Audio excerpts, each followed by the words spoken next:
Enfin un peu de baume au cœur pour Thierry Henry. New York, c'est une nouvelle page qui s'écrit après une année sportive très difficile pour l'ex-international. Pour son premier jour, l'ancien joueur d'Arsenal et de Barcelone a enchaîné les interviews. En anglais bien sûr, en espagnol, pour finir en français. Un nouveau challenge, une nouvelle vie.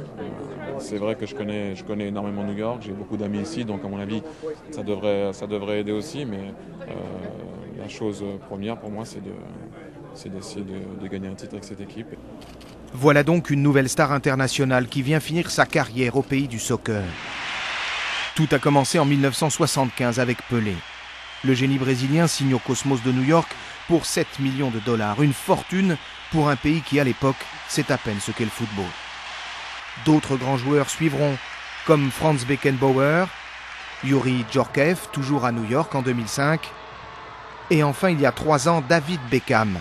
La superstar anglaise s'engage avec l'équipe de Los Angeles pour 36 millions de dollars. Mais cela n'a pas inversé la tendance. Ici, le football est toujours un sport pratiqué par les femmes et les jeunes enfants qui préfèrent, une fois adolescents, se tourner vers le basket ou le baseball.